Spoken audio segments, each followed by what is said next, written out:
Welcome back everyone. Let's go ahead and take a look at the Google Pixel 3a and see how this specific phone holds up in 2022. Now one thing I will definitely tell you, the A lineup from Google is actually one of my favorite lineups that they actually make. I think the Pixel 3a devices, which were the originators in a way, were awesome devices, and I was so happy to see them kind of take this approach because honestly the Google Pixel 3 and 3 XL were good phones. The 3 XL was a very strange phone, and when I saw Google make the Pixel 3a, I was actually pretty interested to see how this design actually changed, and they actually made it a better looking phone in my opinion than the Pixel 3 XL. Now at this time, I kind of thought to myself, this phone came out in 2019. I thought to myself that the days of like the Nexus lineup, like a really good budget phone, were kind of gone, and we were kind of, going towards that $1,000 phone. I mean, the Pixels were, getting expensive. The iPhones were already there pretty much too.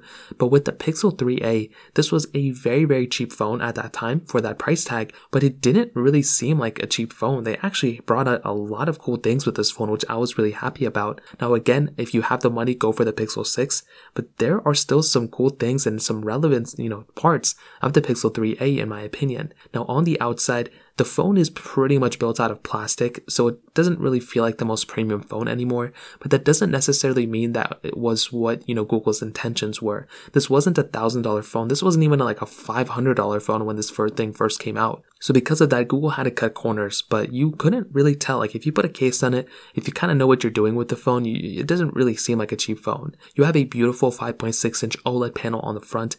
It's a 1080p panel as well. Now funny enough, when you look at some phones that came out nowadays, there's still something like, look at the Galaxy S22. Now that panel is definitely better, but that is also like, around a 5-inch panel. That panel is also, I think like a 6.1-inch panel or something, but that's also 1080p, and that's also like a super retina, but that's also like a dynamic AMOLED, but you kind of see what I'm saying. I'm not saying that, this is the S22, but this is a really good panel for that price tag. You have a little bit of bezel at the top and the bottom for this day and age, and this thing looked exponentially better than the Pixel 3 XL. Although the 3 XL was more premium, this thing just looked like a better phone. Now we had the USB Type-C port on this thing, and we had a headphone jack as well, which was actually pretty interesting. The fact that they put that type of thing on this phone was really cool, and personally I'm a fan of headphone jacks still, but I don't really care too much anymore, to be honest. Now we had the plastic frame, the plastic back on this phone as well. Now there was no IP certification on this phone, which wasn't really a big deal in my opinion. There wasn't any wireless charging either. Now as I mentioned, when you're getting a phone like this, it's kind of expected. You're expecting some corners to be cut here and there,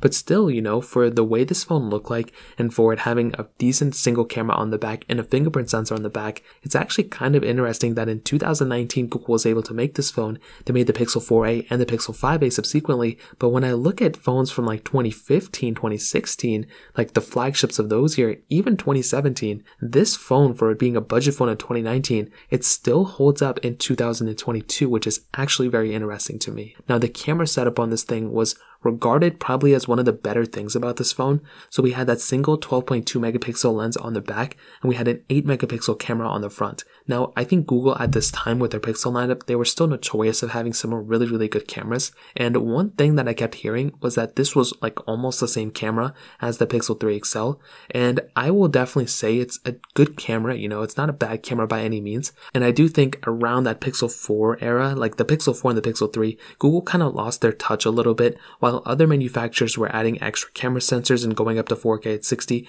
even at 8K in 2020, Google was still kind of playing around with, should we add an ultra wide, should we not, should we do a telephoto, very weird stuff. In this specific case, single camera, it's okay for this type of budget-tier device. However, when I do look at more budget-tier devices nowadays, even the Pixel 5a, that does have an ultra-wide sensor, and you are going to be getting an overall better experience on something like the Pixel 5a than on something like a Pixel 3a, but that doesn't mean that in 2019, that's what everyone was thinking.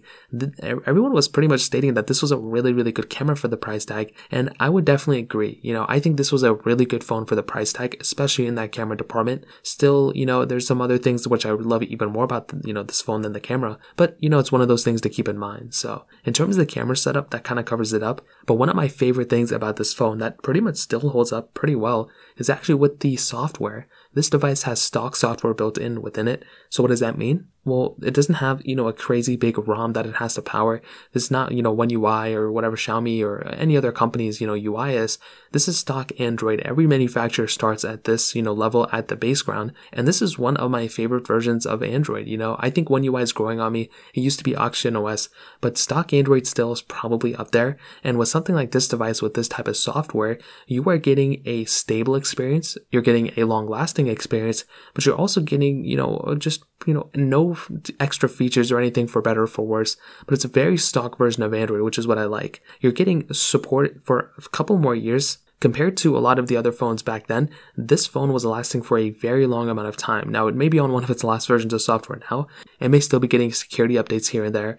But again, this was a really big selling point of this phone was, it didn't really need a lot of power in the first place because it wasn't powering a big ROM. So in my opinion, this is definitely one of the best features of the Pixel 3a. And if you love stock software, well, this is definitely going to be the phone for you. Now, in terms of performance, this device has the Qualcomm Snapdragon 670 chipset inside of it with 4 gigabytes of RAM inside this. There was only one model of this thing, which was kind of weird. I would love to have, a different type of model, maybe upgraded model, but still something like the Pixel 3a, it's a decent performing phone. Now, as I mentioned, you don't necessarily need the most amount of power when you're using a phone like the Pixel 3a because it's not trying to power the craziest, biggest, amount of power of all time. It doesn't really need that much to be honest. So if you're doing like light intensive things, like if you're just scrolling through the UI, if you're kind of going through and just kind of, opening up apps and texting people and different things like that, well, this type of device is going to be perfectly fine for you. Now, if you're going up a notch and if you're trying to pretty much go through and play super intensive games, like if you're trying to play games like Genshin Impact at the highest level, that is definitely not going to be giving you the best experience. The Pixel 3a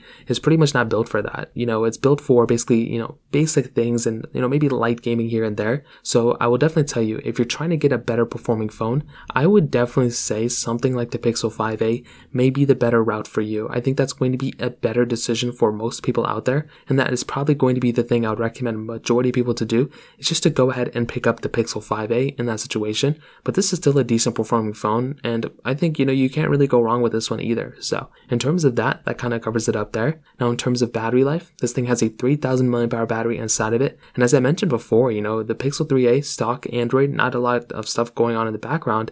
So when you have a phone like this, you're not really needed to go ahead and have the biggest size battery. Now, the bigger the battery, the better it is. That's kind of how I always felt, but still really cool thing. And I like having a bigger size battery. 3000 is still good, but Google did make the Pixel 3a XL, which also had a bigger battery. I'll talk about that in a different video. But to be completely honest, I think the Google Pixel 3a is still completely worth it in 2022 in some ways. Now, if you're willing to custom ROM it, or if you need a phone for about a year, because this thing is still on Android 12, and Android 12 is going to be here for a while, this is not a bad option. I think, a Google Pixel 3a for an extreme budget phone is not a bad option. This is the lowest phone I would probably recommend from Google right now. If you're willing to custom ROM it and everything, then that may be a different little bit of a, situation. So definitely do keep that in mind. But I definitely do think that with something like the Google Pixel, 4a with the 5a, those are better options. If you still own a Pixel 3a, I would love to hear your opinion on this, but I still think the 3a is a very good phone. I still think it has a lot of capability. As I mentioned, I would probably recommend going up to the 5a. If you have all the money in the world, go to the Pixel 6, man. Those are way better. Those are really, really solid phones. I like those phones a lot. A lot of people are having issues with them, but personally, I'm having a pretty good experience with it. But overall, that's kind of how I feel. I'd love to hear your opinion on this. Let me know in the comment section below. Hit the like button, that would mean so much, but definitely hit that subscribe button. More importantly than everything else, I love every single one of you guys. Hopefully I'll catch you guys in the next video. Peace out till then.